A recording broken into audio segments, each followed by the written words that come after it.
Baltimore, 1969. A nun disappears without a trace.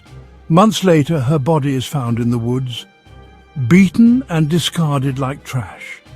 But what if her murder wasn't random? What if she knew something so dark, so dangerous? That killing her wasn't just a crime, it was a cover-up? This is the story of Sister Cathy Cesnik and the mystery that still haunts Baltimore to this day. Welcome to 0 Hour Files. Sister Catherine Cesnik, or Sister Cathy, was 26 years old, bright, beloved and full of quiet strength. She taught English and drama at Archbishop Keough High School, a Catholic girls' school in Baltimore. November 7th, 1969. Sister Cathy tells her roommate she's heading to the local shopping mall to buy a gift for her sister's engagement. She leaves in her car, a black Ford Maverick, but she never comes home. Her roommate, Sister Russell, calls police that night. No one panics yet, but the next morning her car is found abandoned in a sketchy part of Baltimore. Several blocks from her destination, inside the car, a coating of mud, leaves, and the receipts for her purchases, still in the back seat, but no sign of Cathy. It's like she vanished from the earth. Weeks pass, then months. No ransom, no leads, the case goes cold. But on January 3rd, 1970, a full 2 months later, a group of hunters stumbles across a frozen body in a wooded area near Lansdowne, Maryland. It's Sister Cathy. She's partially clothed. Her skull is shattered. Cause of death: blunt force trauma to the back of the head. There are no defensive wounds, no signs of sexual assault, and no clear evidence pointing to who did it. Her body was dumped, not buried, left exposed to the elements, cold, alone. The investigation barely scratches the surface. And what's worse, no one is ever arrested. The case drifts into obscurity until someone else speaks out.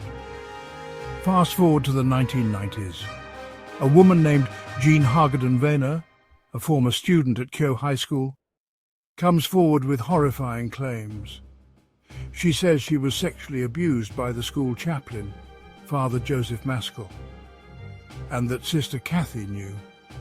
In fact, Jean says Sister Cathy had taken her for drives, spoken to her gently, tried to protect her. And then, one night, Father Maskell took Jean for a drive. They ended up near a wooded area.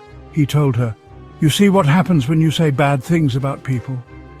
He showed her a body, a female, lifeless, lying in the woods. Jean believes it was Sister Cathy. At the time, she was a terrified teenager, and for decades she kept the secret, too scared to speak, until she couldn't hold it anymore. Suddenly, Sister Cathy's case is reopened. Journalists dig in, and the Netflix documentary The Keepers brings her story to a global audience. So who really killed her? Here are the key theories. Father Joseph Maskell, the priest accused of serial sexual abuse, allegedly shown Cathy's body to intimidate Jean, was transferred repeatedly within the archdiocese, a classic move seen in other Catholic abuse cover-ups. Died in 2001. DNA taken from his exhumed remains did not match evidence from the crime scene. Local law enforcement complicity: Maskell was known to have close ties with Baltimore police. Several former students claim police officers were also involved in abuse at the school.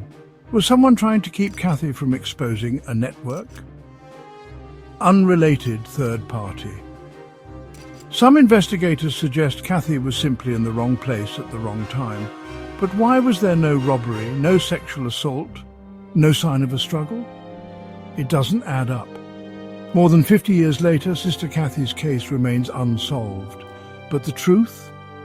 It's not just about who killed her, it's about what she died for. Sister Cathy may have been silenced, but her legacy forced open the doors to decades of institutional abuse and gave a voice to survivors who had been buried in silence. Her former students still fight for justice. And every year people gather to honor her, not just as a teacher or a nun, but as a woman who may have died protecting children from monsters in plain sight. So we ask you, Who do you believe killed Sister Cathy? And why did they want her gone? Share your theories in the comments. And don't forget to like, subscribe and hit the bell so you never miss a case that deserves to be remembered. To quote Mats Fredriksson, "Some truths don't rest in peace.